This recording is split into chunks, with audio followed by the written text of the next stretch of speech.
ברוכים הבאים בשם השם. Today is a very, very special day. Obviously, we're doing the SHIUR without anybody participating in the actual place today. But we have the zechut, B'ezrat Hashem, to convey a message that hopefully many people will watch it in any kind of social media or any other platform. So, B'ezrat Hashem, I hope and I pray that this message that we are going to speak about today will be worthwhile and will be beneficial to anyone who is going to listen to that. And in the end of the day, sometimes I say to myself, it is sufficient enough if the message I'm trying to convey to the world will be strong enough for me personally to believe in and to move it into my own practices in life. Today is Rosh Chodesh Nisan. Baruch Hashem, today we are 2 weeks from Hag HaPesach Haba Aleinu Letovah, and we all know שבניסן נגאלו ובניסן עתידים להיגאל, and בעזרת השם כי מסתך מארץ מצרים מראינו נפלאות. I'm sure we are all praying, we're all united.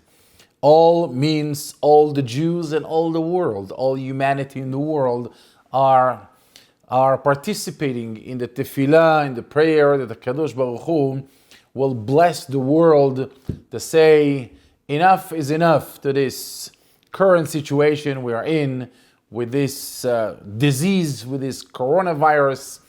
And Be'ezrat Hashem, HaKadosh Baruch Hu will redeem Am Yisrael, will redeem the world, and the world will be able to go back. I wouldn't say the word to normal, because hopefully we're going to go back to a different world, but we're going to talk about it later in a few minutes.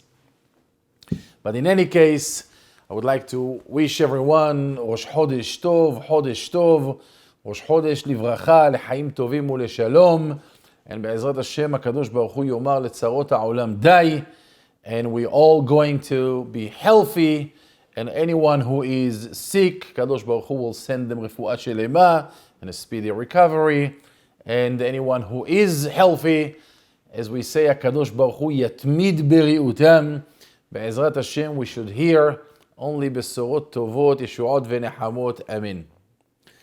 Moreover, Rabbotai, nevertheless, we all have to admit that during this unique, and I should use the word precious time, I think we have an opportunity while we are home, while we are staying home, isolating ourselves from the world, we are spending time, we're spending precious quality time by ourselves, with our families, with our spouses, with our children, with our grandchildren. And we have, I believe, an amazing opportunity, Rabbotai, to take advantage of a practice that we all know the importance of it in theory. But in reality, it's fair to say that we are failing from practicing it. I think that has to do with the concept of Heshbon Nefesh, or if you wish, Bedek Bait. Heshbon Nefesh is a time of itbonenut. Heshbon Nefesh is a time to be mindful, to reflect, to spend some quality time to go deep into our inner beings and learn many lessons that we fail to learn during the busy pace time that we are, chasing and running. Borei Olam knows what we're chasing and running after. But in the end of the day, I think it is true to say today, on a weekday, and on Shabbat, it feels, to be quite honest, I told my wife yesterday that in the past 2 weeks, every day feels like Shabbat. It's a little weird because we can use technology, but every day feels like Shabbat. We even ran a joke in the family 2 days ago. My son asked me, Abba, what's the time now? Like in the middle of the day, so what's the time? And I looked back to him and I said, what's the difference? Well, why do you care about what's the time? What's the difference? It's 12:15. Does it make a difference? Are you in a hurry to be somewhere, to be in any specific place? We are spending time alone and a lot of quality time. Morei v'rabotai, this can be used as the most precious time in the world to really reflect and think about many issues about our own lives, beginning from meaning of life, knowing ourselves, developing and improving relationships that we are in. And all of that, this is a great opportunity for us to spend some very quality time in heshbon nefesh, in understanding many lessons. We never had the time to stop the pace of life and spend time thinking about them, discussing them. And here we are, Baruch Hashem, I would like to share with you today some of the ideas we are entertaining in our home. We have a blessing time, spending time learning Torah, playing a little bit, having great conversations, eating a little too much. And I'm sure you all can relate to those special moments that we are all experiencing. So today, with your permission, I would like to share some of the ideas. It has to do with the parasha we're going to read today and with the current events that we are all in during this special time. And I want to share with you a few of the ideas we had a chance to discuss in our home, which I also believe might benefit anyone who is listening to that. And obviously, feel free to take those conversations into your own families, your own homes, and Be'ezrat Hashem, hopefully, we are all going to benefit from it tremendously. One of the thoughts that we discussed, we entertained in our house, was the question of what do you believe will be the amount of time that it's going to take for us, for everyone in the world, the moment this coronavirus situation, Be'ezrat Hashem very soon, we should pray to HaKadosh Baruch Hu will be very soon, it will end very soon. Morei v'rabotai, when that will end, the day after, how long is it going to take us to go back to normal? To normal means to the way we were before all of this crazy situation we are experiencing. Basically, the question was a very reflecting question. What is it that we have learned? What messages are we adapting? What new messages are we adapting to our own lives? And in what areas we believe we are going to be better the day after that we weren't before? Because there is an understanding and there is a belief that many of us are now experiencing the difficulties, the challenges, the limitations, the fear, the anxiety. But we say to ourselves, the moment it will be over, we're going to be back to normal. Because we are, as creatures, as human beings, we are basically creatures of habits that we have built our entire life. If you wish, I don't really like this word, but maybe the word would be the way we are programmed.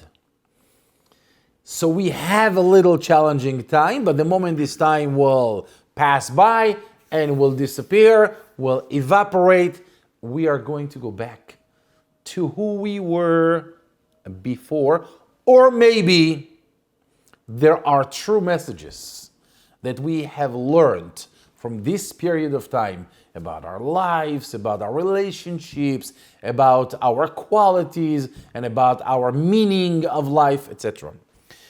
Are we going to change? Are we not?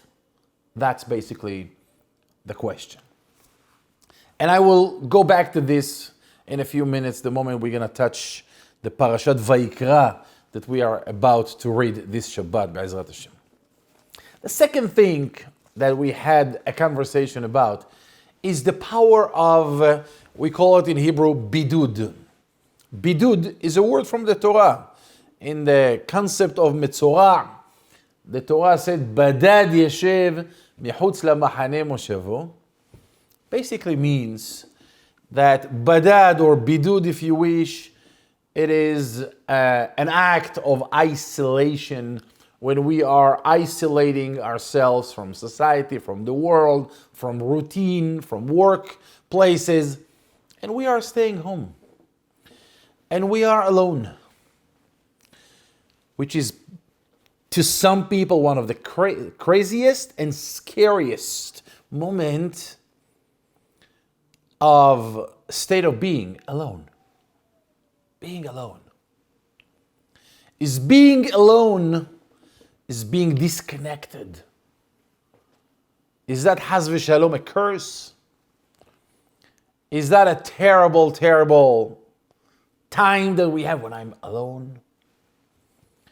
Or maybe there is a benefit. Maybe there is a blessing into the concept of being alone. I can tell you this much about this topic that I remember years ago. Every time I started to pay attention to the Avot HaKedoshim, you learned that the Avot HaKedoshim, Avraham, Yitzhak, and Yaakov, they all were shepherds. They all were ro'etzon. And I started to think about it, and I said to myself, Avraham Avinu was a shepherd. Avraham Avinu was a giant. Yitzhak Avinu was a giant. Yaakov Avinu was a giant. Not in the way we understand the concept giant, because I do firmly believe we have no idea how to measure the greatness of those Avot HaKedoshim, but nevertheless, in our own language, Avraham Avinu was not someone we could comprehend his level. Same thing with Yitzhak Avinu, Yaakov Avinu, Moshe Rabbeinu, David Melech, etc. But I was thinking about that a long time ago, years ago. I said to myself, how was it possible that Avraham Avinu was a shepherd? Because what is a shepherd? A shepherd is a person who is getting up early in the morning and taking the animals, taking the sheep, taking whatever animals you are working with, and you are going to the nature, and you're by yourself. It is you, the animals, and maybe some musical instruments that you're playing for the animals or for yourself. Avraham Avinu is a shepherd. Rabotai, stay with me on that for a minute. Avraham Avinu is walking at 6 o'clock in the morning, at 7 o'clock in the morning, at 10 o'clock in the morning, and at 12 at noon. And all day long, he's alone. Yitzhak Avinu, the same thing. Yaakov Avinu. זה לי 20 שנה, said Yaakov to Lavan, זה לי 20 שנה בביתך. הייתי ביום, אכלני חורב וקרח בלילה, ותדד שנתי מעיניי. יעקב אבינו מרכבה לשכינה is a shepherd. I don't know how many rabbis in our generation would be able to be shepherds for one day without some kind of scary thoughts in their minds. I was born for that. I was born to be alone. I was born to be by myself with a bunch of animals.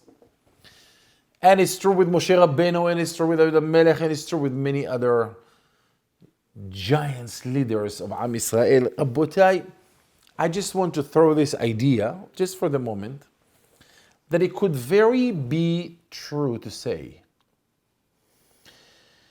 that the Avot HaKedoshim were able to achieve their level of mindfulness, of connection to HaKadosh Baruch Hu, is due to the fact that they spent time alone. Due to the fact that they spent time in nature, being able to be mitbonen, this is the key word, to be mindful and to be watching and observing the universe, the nature, the creation, and through understanding and focusing on the creation without any noise of other human beings, they were able to relate to Borei Olam, to pay attention to the greatness of Borei Olam. Through watching the creation, they were able to understand the Creator, and not just to understand, but to connect to Borei Olam. My point is very simple. Morai v'Rabotai, if the attitude that we have today, being at home alone, might sound a little depressing, I think we might want to think again about the idea. Because this is one of the greatest times of our lives that became part of our lives by force, which in parentheses, I don't believe we would ever do it if it was not coming upon us by force. Nevertheless, this might be the greatest time that we can stop the pace of life. Yes, even if we are alone, by myself, to start to pay attention to who am I, to what my life is all about, what are my qualities, what areas in my life I would like and need to grow within, what are the purposes of my life, what's the meaning of my life, what's the meaning of my relation, what's the reality around me in my relationships with others, with myself, with the world, with food, with anything, with Borei Olam. Just take this incredible opportunity of being alone. Being alone, Rabotai, is not a curse. Being alone might be one of the greatest opportunities, one of the greatest blessings HaKadosh Baruch Hu blessed us with during this crazy time. But we have to take this advantage of this time and really, truly make some incredible points for our lives. And maybe some of us might want to recalculate the entire life, the entire purpose, the entire meaning, and the entire practices of the way we live our lives. Today, I had a conversation. It is a very, very fresh conversation. Today, my son came to me, my oldest son. His name is Baruch, who, Baruch Hashem, is a tremendous, tremendous Talmid Chacham. And he is lucky, I should say, bar mazal, bar zechut, to learn Torah in Eretz Israel. He's spending his entire day, 14, 16 hours a day learning Torah. Baruch Hashem. And he is here for this time, and Be'ezrat Hashem for Hag Pesach, till he goes back. We'll be able to go back to Eretz Israel. Today he came to me with a question. And he asked me, Abba, from the sources of our Hachamim, the Torah, the Nevi'im, we are aware of the fact that metaphorically, our relationships with HaKadosh Baruch Hu, our relationship with HaKadosh Baruch Hu, Am Yisrael, Knesset Yisrael, and Borei Olam are having a very, very unique relationship. Metaphorically, in many places, our Hachamim and the Nevi'im and the Torah itself sometimes describing the relationship in relationships between husband and wife. Knesset Israel and Borei Olam, that ani ledodi vedodi li, that HaKadosh Baruch Hu is, so to speak, the husband, and Knesset Israel is the kala and the wife. And basically there is a correlation, there is a relationship equivalent or similar to a relationship between husband and wife and us and HaKadosh Baruch Hu. Okay. And he said to me, and in some places, even in the Torah itself, the relationship that we have with HaKadosh Baruch Hu is a relationship of the equivalent to a relationship of a father and his children. As the Torah clearly stated in Parashat Re'eh in Chumash Devarim, Banim atem laHashem Elokechem, lo titgodedu וכולי. Banim atem laHashem Elokechem, meaning to say, HaKadosh Baruch Hu is treating us as his own sons. Kebanim. And on the tefillah of Rosh Hashanah, we say, Hayom Harat Olam, Hayom Ya'amid B'mishpat. And then we say, Im kevanim, im ka'avadim. Im kevanim, Rahamenu kerahem av al banim. Im ke'avadim, Rahamenu.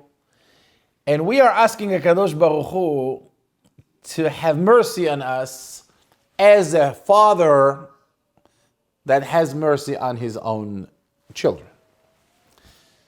Okay, so he said sometimes it's in a relationship, it's equivalent to the relationship between husband and wife, hatan and kala. Sometimes it's equivalent to a relationship between parents, children. Okay, that's true. Then he said to me, Abba, does the son has the right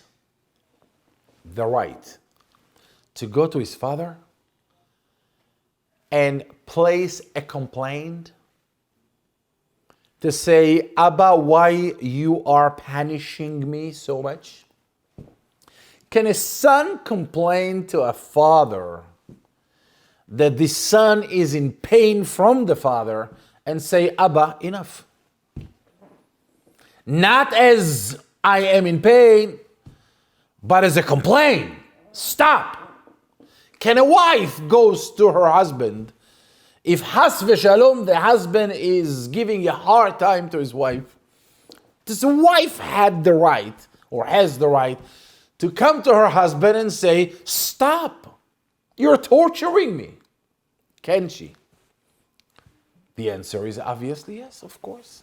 First of all, as parents and as husbands, we shall never cause pain to anyone.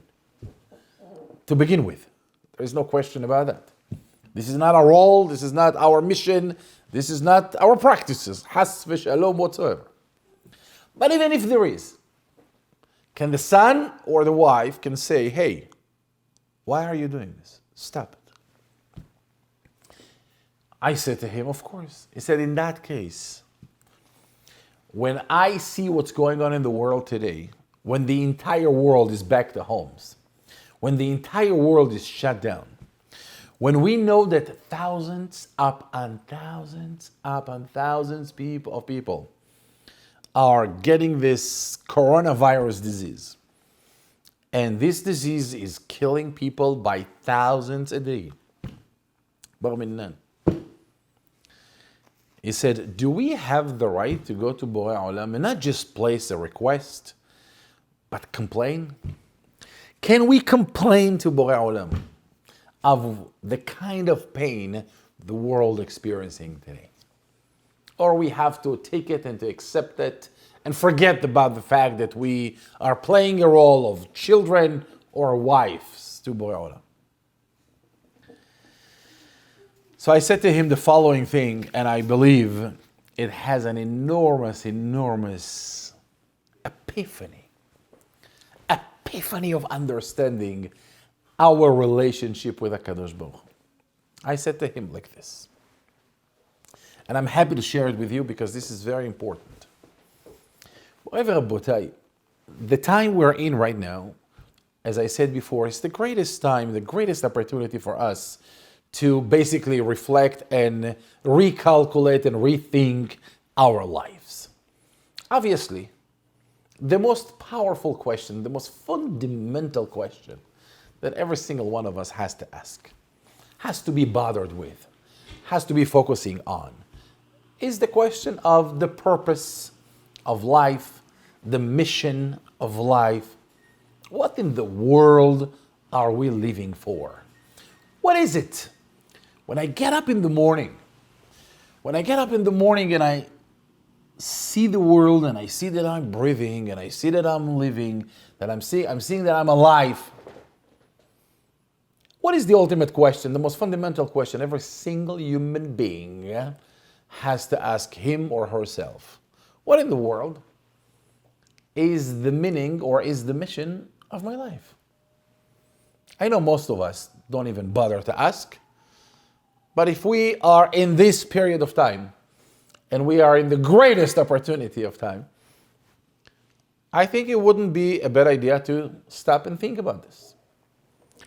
Now, when you think about this, this is what shows up if you are brave enough to go deep to understand our true relationship with Borei Olam. Yes, metaphorically, our Hachamim and the Nevi'im and even the Torah itself metaphorically playing a role, creating an equivalence between husband and wife, Hatan and Kala, and Banim Atem, and father and children.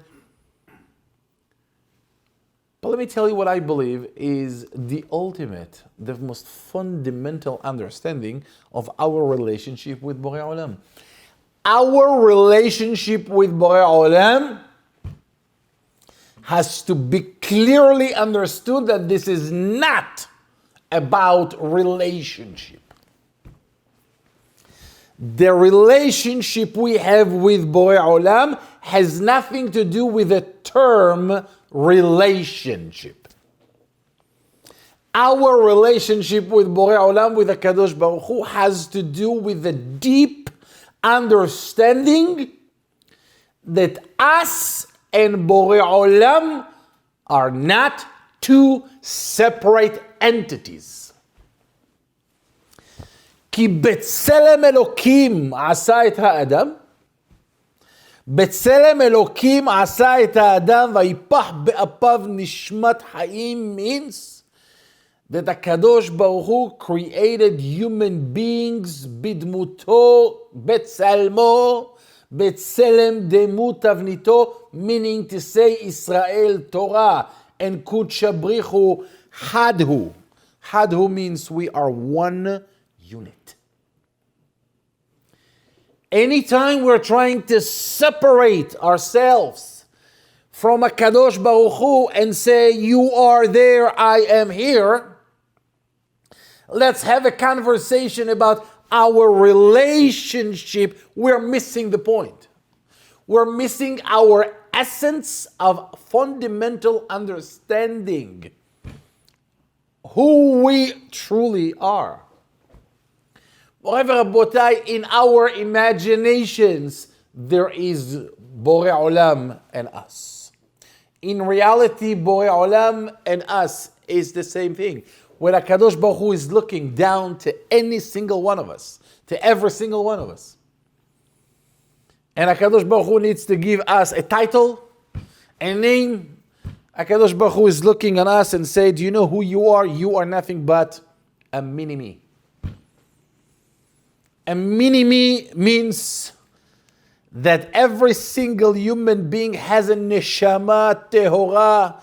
Elokai neshama shenatata bi tehora hi. מה זה נשמה? נשמה is part of Borei Olam. חלק אלוקה ממעל. So in our relationship, in our imagination, we have relationship because there is God and there is us. But in reality, it's all the same thing. It's all the same thing, meaning the core inner being of a human being is nothing but a holy neshama that is Helek Eloka Mimal. Now, why does the Torah and the Nevi'im and the Hachamim are metaphorically using Hatan v'Kala and using father and children? Because those two, when you pay attention to this, and this is what I shared with my son today, and I don't know if it's true, but that's the way I see it, and if you disagree with me, please feel free to call me and tell me that you disagree with me. But maybe when HaKadosh Baruch Hu is relating to us through father-son relationship, I think father-son is also has the same imagination. Because father and son might seem to be two separate entities. There is me and there is you. A son is an own identity and a father entity, and the father is his own entity. We happen to be related, family-wise. We happen to be related, but in a deep core of our being, we have to understand that children, bera kara'a de avwa, meaning to say that the son is nothing but a continuation of his own father. In theory, in the imagination world, we are two separate entities. There is me and there is you. But in reality, we're one in two separate bodies. That's why we have the whole idea of continuation the generations by הנה חג הפסח come והגדת לבנך ביום ההוא כנגד 4 בנים דיברי התורה.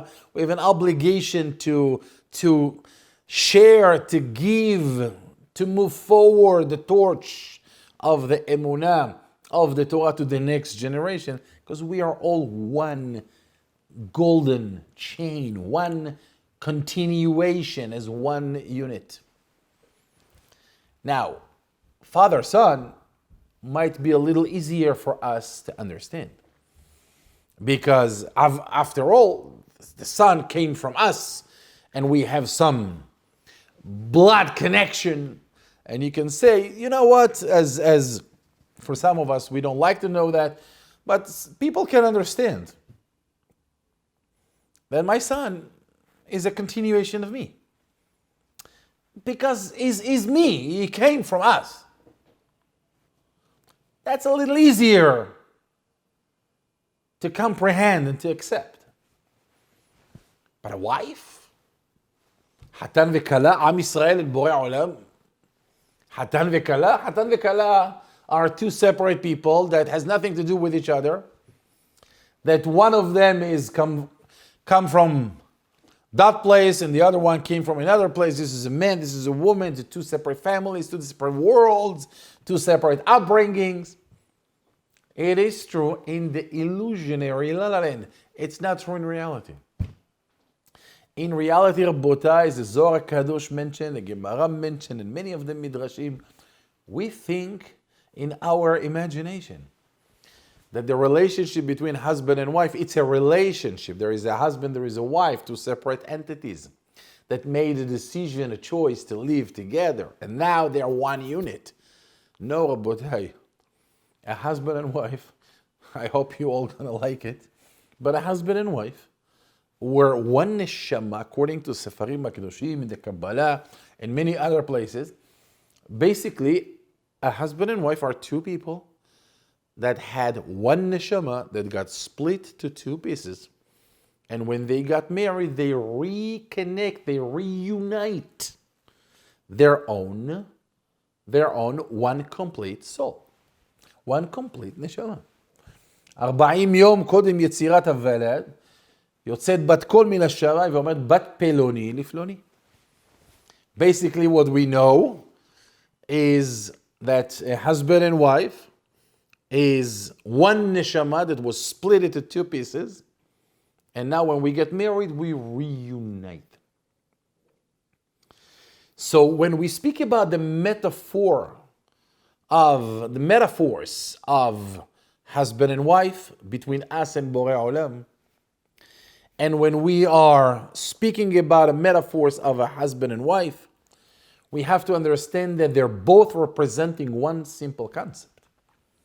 It's a little deep, but it's true. They're all representing that the two units, husband and wife, father and children, that in your imagination might be two entities, but in reality is one. This is how our relationship with HaKadosh Baruch Hu is. That in theory, it seems like him and us, but in reality, we're all one unit. So, Morai V'Rabotai, the answer is pretty simple. We cannot complain to HaKadosh Baruch Hu, why are we going through any kind of challenges and difficulties? Because basically, this is the formula. The formula is because we are one unit, because us and Borei Olam is one unit.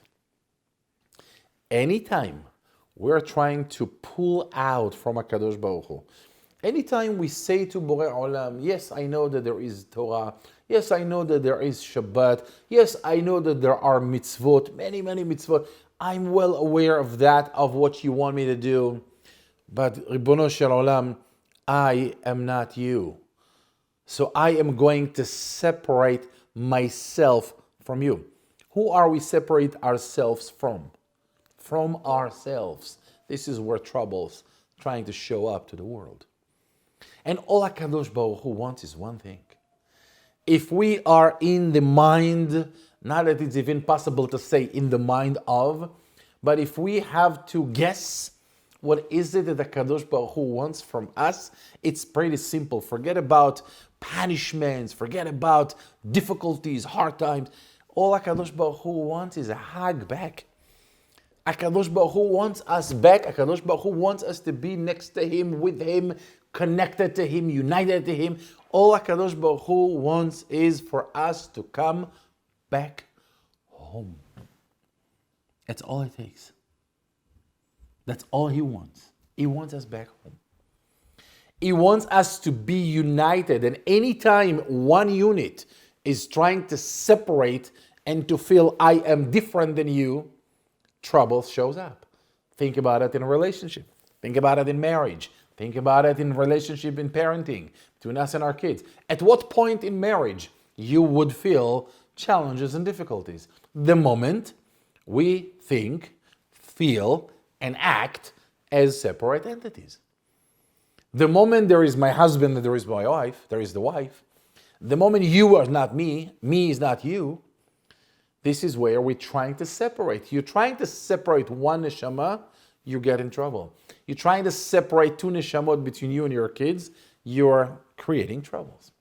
And this is the special time that we are experiencing right now. All we have to understand is that us and Borei Olam is one unit. Why this is so important, Rabbi? Because in this week's parasha that we are going to read this Shabbat, Parashat VAYIKRA, there's a lot of talk about it. But Parashat VAYIKRA mainly speaking about the services that took place in Bet HaMikdash, and we know them as korbanot, as sacrifices that Am Yisrael had to bring to Bet HaMikdash for many, many reasons. Interestingly enough, the way the Torah describes the korbanot, the sacrifices, the Torah said, Adam ki yakriv mikem korban laHashem min habehema umin habakar umin hatzon takrivu et korbanchem. Adam ki yakriv mikem korban laHashem. If you pay attention to the words, the Torah is describing the concept of korbanot. Korbanot means sacrifices. You bring the korban because of hatat, because of asham, because of korban toda, korban nedava, whatever the korban is. The Torah said, Adam ki yakriv mikem korban laHashem. In reality, all the hachamim, all the parshanim, commentaries on the Torah are paying attention to the language. If the Torah wants to introduce the concept of korbanot to us, which there's so much to talk about it, but if the Torah wants to introduce the concept of korbanot, the Torah could say, as always, not Adam, but Ish, or if you wish, Adam, and we're not going to go to this, Adam ki yakriv korban. What does that mean, Adam ki yakriv mikem korban laHashem? What does that mean, Adam ki yakriv mikem korban laHashem? Adam ki yakriv mikem means a person that will bring a korban from himself. Yeah, obviously, you bring the korban from yourself. Where else you're going to bring the korban from your neighbor?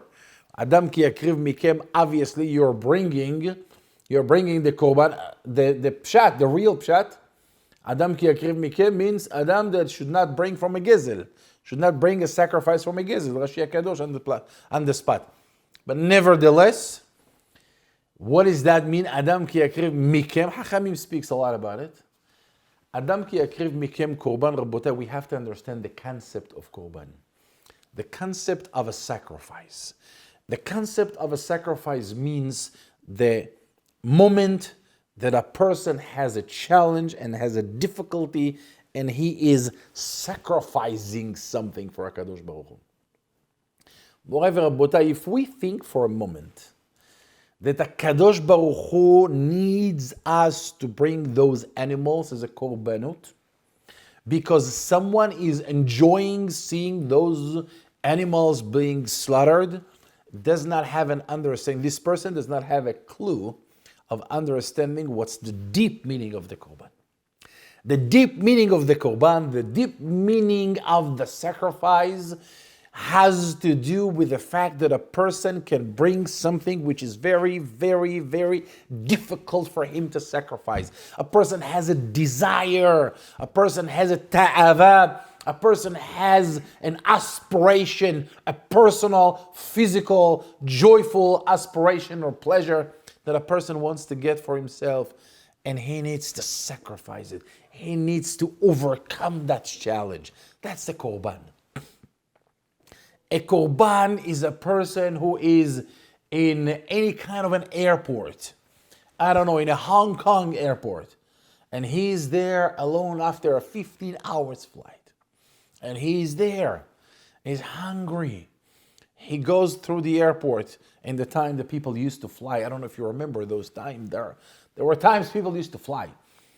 And he goes to this airport and there is a cafe there. And it's not kosher. It's not kasher. And he's going there. He's by himself. He's alone. Nobody knows him. Nobody knows anything. And he's hungry. And the bagels and the cakes are smelling so great. And he's hungry. He didn't eat for 15 hours flight. And he can come up with all kinds of calculations and halachic calculations. It's just, a flour and water. What can be so terrible about a bagel? And cream cheese is cream cheese. What do you think they're putting in the cream cheese? Obviously it's a cream cheese. It's a simple thing. And why should we have to worry about it? It's a goyim, but it's not a problem.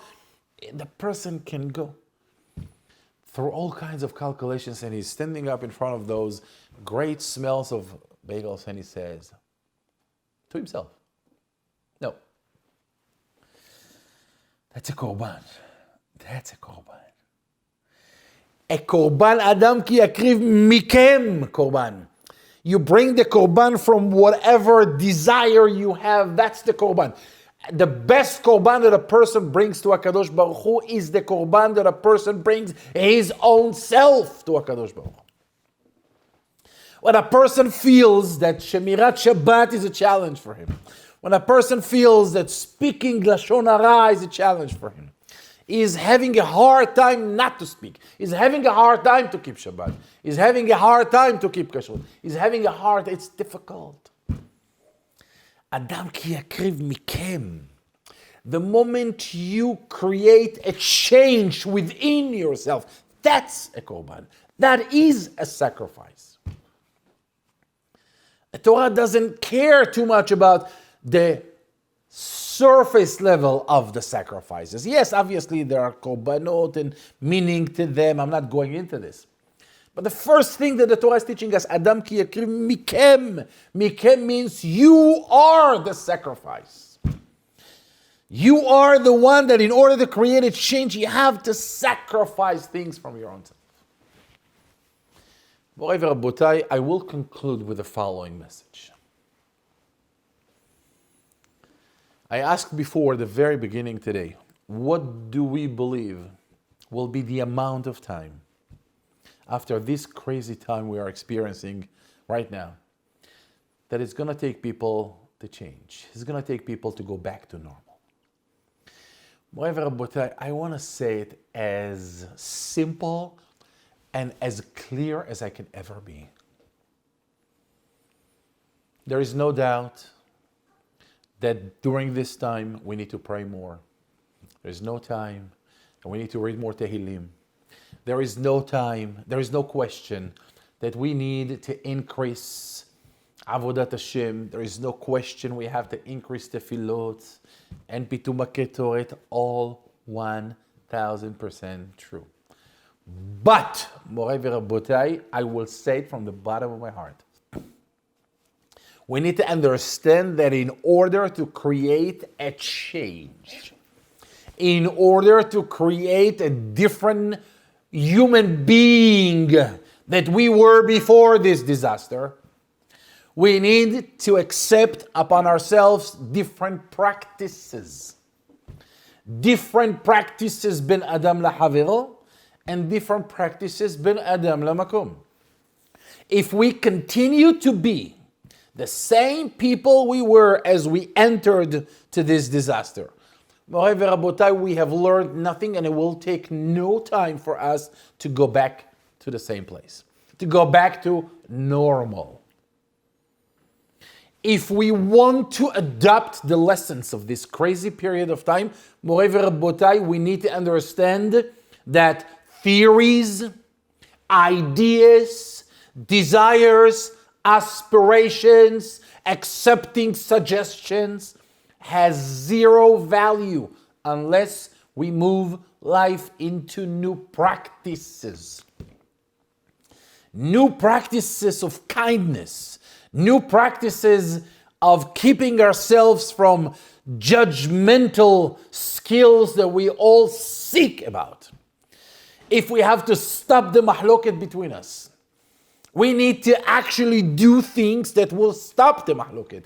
We need to do things to increase kindness, to increase hesed, to increase tzedakah, to increase charity, to increase shemirat Shabbat, to increase tefillot. Not to celebrate the fact we are not in Bet HaKnesset. Baruch Hashem, there is no Bet HaKnesset now. There is no Bet HaKnesset anymore. Moray Verabotai, we need to be able to create the change within ourselves. Adam ki yakriv mikem. If you want to create a change, not creating ideas and only tefillot.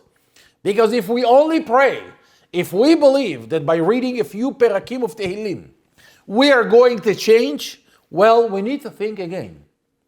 HaKadosh Baruch Hu is not judging how many Pirkei Tehillim we read. He does judge how much the effect of those Pirkei Tehillim has on us on a practically matter. Moreover, Rabotai, this is the holiest time of our lives. When we are home, please go home to your wives, to your husbands, to your children, and create conversations about Parashat Vayikra, Adam ki yakriv mikem. Rabotai, what are we going to change? What are we going to do differently? It's incredible to see that we want the world to be better. But what are we willing to do about it? Lo ikar midrash ela maaseh.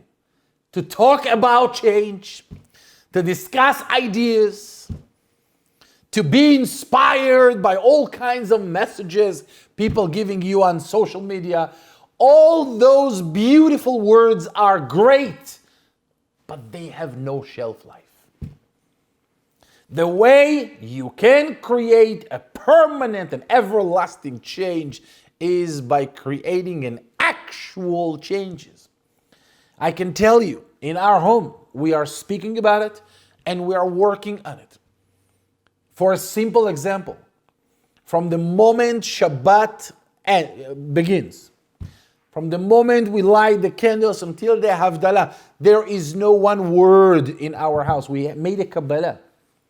There is no one word about the disease. There is no word about statistics. There is no word about how we can make money out of this. There is only one conversation. Ata Yisrael, Ma Hashem Elokecha Shoel Me'imach. What are we going to accept up on ourselves to become better people? It's a Kabbalah not to speak about it. It's a Kabbalah not to speak about politics. It's a Kabbalah not to speak about business on Shabbat, but to really celebrate Shabbat. Moray v'Rabotai, there are Kabbalot to do on Lashon Hara. There are Kabbalot to do on Hesed, but on a practical level. How much are we going to do Hesed this week and to whom? How many phone calls are we going to make to those who never got a phone call from us? Are we living in a place that people became numbers? When was the last time I remember calling someone not because I need something from this person? When was the last time we pick up the phone and we call someone and say, hey, how are you doing? That's Rabotai the point. Adam ki yakriv mikem. If you want to create a change, create an actual change.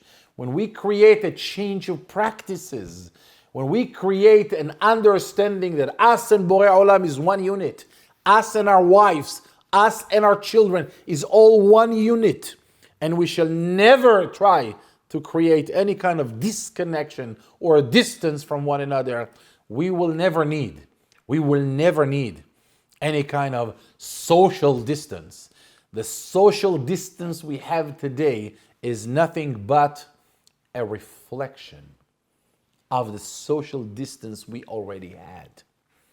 And this is just a calling from HaKadosh Baruch Hu that tells us, you wanted to be isolated, you wanted to be selfish, you wanted to run your life based on what is that I can take from the world. You wanted to be isolated, just go ahead and be isolated. Go back to your home and think again about the process. Moray v'Rabotai, this is our job, this is our mission in this time. This is a special time, this is a great opportunity time we have. We have to be together. We have to understand that we are together. We have to understand that we are one unit.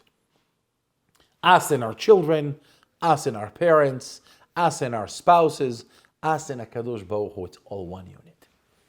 And the more actions we're going to take to create this bond, to create the glue, to stick us back together to our original state, the better life we're going to have, the more blessings we're going to have.